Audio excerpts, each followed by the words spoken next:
Welcome back to म्यानर blog day 4 टुरको चाहिँ आज हामी बागलुङको मन्दिर आए त्यहाँ बेनीमा बसेको थिएँ नाइट आउट गरेको थियो अब हामी चाहिँ बागलुङको चाहिँ मन्दिर गइरहेको छ दर्शन गर्न त्यसपछि अब कहाँ कहाँ गएको हुन्छ हेरौँ आज हामी भित्र आएर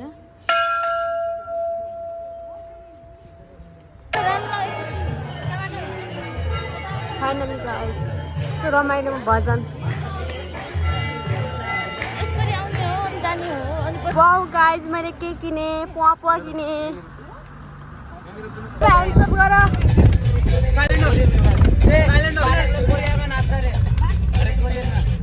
हामी लुम्ले आएको उता हेर्नु यस्तो धामी यार लालीगुराँस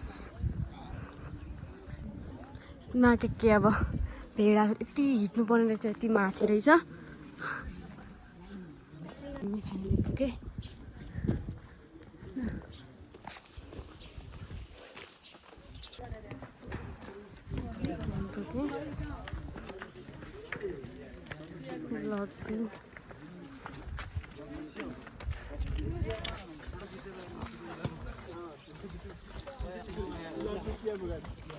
कस्तो राम्रोसँग फार्मिङ गरे लुम्ले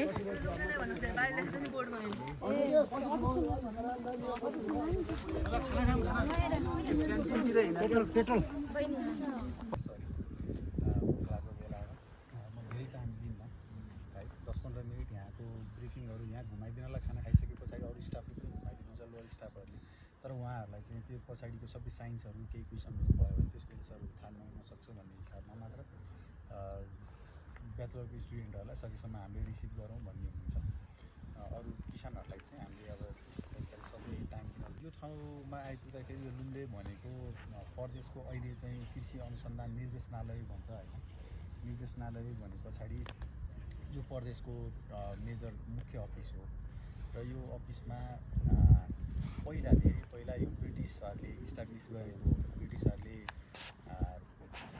उनीहरूको नेपालबाट ब्रिटिसहरूमा जान्थे नेपालीहरू यो ठाउँबाट र उनीहरू पहिलो विश्वयुद्ध दोस्रो विश्वयुद्धमा लडेको उनीहरूको नाममा भएको केही फन्डहरू चाहिँ युटिलाइज गर्ने हिसाबले उनीहरूलाई नै जीविकोपार्जनमा सहयोग हुन्छ भन्ने हिसाबले चाहिँ तालिम दिने उद्देश्यले यो खोलेको हो त्यतिखेर अब त्यसरी खोलिरहँदाखेरि बिस्तारै तालिमहरू दिन सुरु गरेँ यहाँ भएका ह्युमन रिसोर्सेसहरूलाई पढाउन सुरु गरेँ ब्याचलर मास्टर्समा पढाउन उनीहरूले जानलाई अपर्च्युनिटी दिए त्यो हुँदै गर्दाखेरि चाहिँ यो रिसर्चको मेजर हब बनेको हो होइन र यो पश्चिममा यो एलएसी र पूर्वमा पाखरीबासमा ल्याकप्याक भनेर चिनिन्थ्यो पहिला यो चाहिँ एकदम रिसर्चको लागि एउटा राम्रो थलो बन्यो र यो 2055 सालमा चाहिँ नेपाल सरकारलाई हस्तान्तरण गरेर उनीहरूले सबै चिजहरू गए अब त्यो हस्तान्तरण गर्दा यो सबै जग्गाहरू यहाँका स्थानीयहरूसँग अधिकरण गरेर लिएर यो सम्पूर्ण इन्फ्रास्ट्रक्चर बनाएर उनीहरूले धेरै ल्याबहरू सहित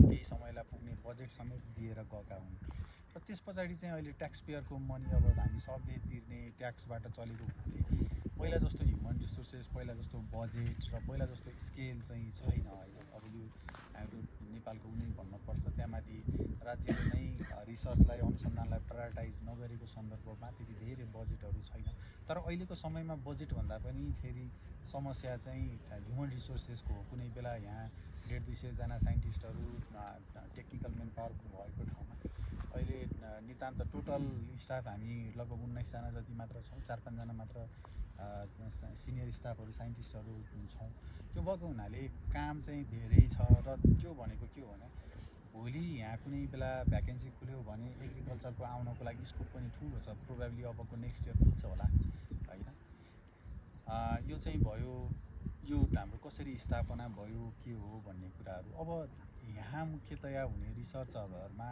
एउटा हाम्रा केही युनिट लाइफस्टक युनिट र आउटरिच भन्ने हामीले चाहिँ युनिटहरू भन्छौँ यहाँ त्यसरी चाहिँ चल्छ सबभन्दा पहिला क्रप युनिटमा म कुरा गर्छु क्रप युनिटमा यहाँ काम हुने भनेको हामी बसेको ठाउँ अहिले यो लगभग 1750 को हाइटमा छ यो हाइटमा सबै एकदम चिसो पानी लाग्ने यो एक किसिमको लेकै हो यो पृथ्वी राजमार्गको यो हाइवे छ हाइवेमा हाइएस्ट पोइन्ट हो र यहाँ चिसो पानी लाग्ने धानहरू छम्रोङ लोकल त्यस पछाडि माछापुच्छ्रे 3 लुम्ले 2 धानहरू हुन्छ त्यस पछाडि मकैमा पनि गणेश 2, मनोकामना 5, मनोकामना 6 तीनटा जातका मकैहरू चाहिँ का बिउ उत्पादन गर्छौँ। अब हामीले भनेको नयाँ जातहरू विकास गर्ने पनि भयो भने यहाँको उद्देश्य, अर्को जति पनि उन्मोचन भएका जातहरू छन्, रिलिज र रजिस्टर भएका जातहरू छन्, तिनीहरूको सिड मेन्टेन गर्ने चाहिँ के हुन्छ भन्दाखेरि उद्देश्य हुन्छ र त्यो मेन्टेन गरेको सिडहरू चाहिँ किसानकोमा पुगोस् भन्ने हाम्रो उद्देश्य हो। किसानहरूलाई नार्कले चाहिँ सबै स्टेसनहरूलाई छुट्टै छुट्टै म्यान्डेट दिएको हुन्छ। कुनैले चाहिँ मनोकामना 3को भेराइटीको सिड प्रोडक्सन गर्ला, कुनैले मनोकामना 5 छ। यो तरिकाले चाहिँ फरक फरक ठाउँमा फरक फरक बिउहरू सिडहरू के भइरहेको हुन्छ भन्दा त्यसको मेन्टेन भइरहेको हुन्छ र त्यो किसानको छ। त्यो कुरा भयो। त्यस पछाडि अब मकै भयो, अरू हाम्रोमा केही रैथाने बालीहरूलाई पनि जोगाउने भन्ने हुन्छ। गण्डकी प्रदेशमा यो भएको हिसाबले एउटा हाम्रो म्यान्डेट त्यो पनि छ। हामीले यहाँ भएका केही पुराना मकैहरू जस्तो पपकर्न भन्छौँ नि हामीले खाने प्रायः सबै के हो भने तिनीहरू कस्तो पपकर्न हुन् कसैलाई थाहा छ? यी पपकर्नहरू सबै मुरली मकै भन्छ, सबै हाइब्रिड पपकर्नहरू हुन् है।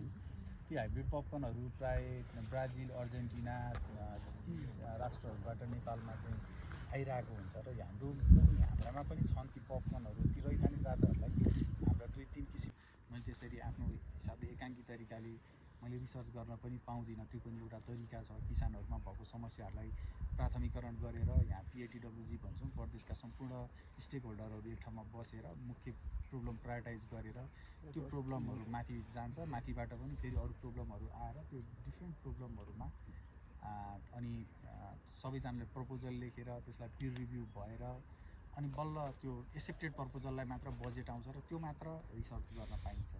त्यस कारणले यहाँ बसेको मलाई बाटामा जाँदै एकजनाले चाहिँ किसानले यसमा गरिदिनु भन्यो अनि मैले चाहिँ यसमा गरिदिन्छु भनेर त्यो रिसोर्सेसहरूको युटिलाइजेसन त्यस्तो तरिकाले गर्न पाइँदैन है। त्यो भएको हुनाले हामीलाई पनि बाँध्ने केही नियमहरू छन्, मोनिटरिङ हुन्छ हामी। त्यो भयो। अरू चाहिँ अब हामीले दिने सर्भिसेसहरूमा हाम्रो यहाँ तालिम हल छ। अब कसैले चाहिँ किसानहरूलाई आएर कुनै स्थानीय तहहरूसँग पनि हामी जोडिएका हुन्छौँ। उहाँहरूले हाम्रो किसानहरूलाई यस्तो तालिम दिनु भन्नुभयो भने हामीले हामीसँग भएको रिसोर्सेस, ह्युमन रिसोर्स युटिलाइज गर्छौँ। त्यो भएन भने आउटसोर्सिङ पनि गरेर त्यो विषयमा तालिमहरू पनि दिन्छौँ। हामी प्रदेशसँगको समन्वय गरेर प्रदेशलाई चाहिँ एकदम धेरै टेक्निकल्ली सपोर्ट गर्ने चाहिँ हाम्रो अर्को उद्देश्य हो। त्यो अन्तर्गत जुन अघि मैले भने हाम्रो शुक्रबार मौसम बुलेटिन निस्कन्छ। त्यो शुक्रबार सधैँ म यहाँबाट जान्छु। त्यो पनि त्यो चाहिँ कुराको ट्रान्सपोर्टेसन भने पछाडि यहाँ सबै छ। हाइड्रोमेट्रोलोजीमा तपाईँले पढेको सबै one of the most sophisticated हो त्यो चाहिँ होइन। अटोमेटिक वेदर पनि छ, यहाँ म्यानुअली पनि डाटा लिइन्छ। त्यो तपाईँहरूले अघि ख्याल गर्नुभयो भने त्यो गेटमा चाहिँ हामीले मिनिमम टेम्परेचर, म्याक्सिमम टेम्परेचर र पानी कति पऱ्यो सबै त्यहाँ हामीले लेखिराखेका हुन्छौँ। त्यसरी यहाँको डेली डाटाहरू पनि रेकर्डेड हुन्छ है। र यसले धेरै कुरालाई यहाँ कति पानी पऱ्यो, यहाँ पानी पऱ्यो भने तलतिर इलाकामा चिसान ठाउँमा रुखमुनि के हुन्छ भनेपछि अलैँची भनेको यो हो है। यतापट्टिको यो चाहिँ घङ्गरू हो, बारको लागि घङ्गरू पुलिसले लिन्छ नि यस्तो यस्तो हामीले उता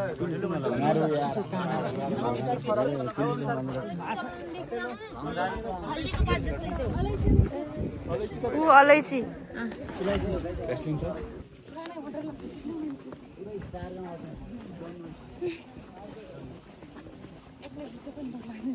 जग्गामा एउटा पैदा हुन्छ र यसमा चारै दिशा हामीले प्लास्टिक ओछ्याउँछौँ।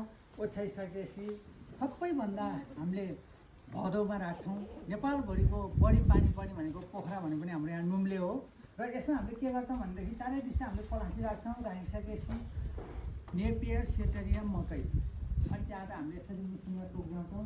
टुक्राइसकेपछि मजाले 4-5 जना त्यसमा खान्छौँ। खाँदिसकेपछि र यस्तो ब्लर आएको यहाँ हेर्न सक्नुहुन्छ हाम्रो ऱ्याबिट।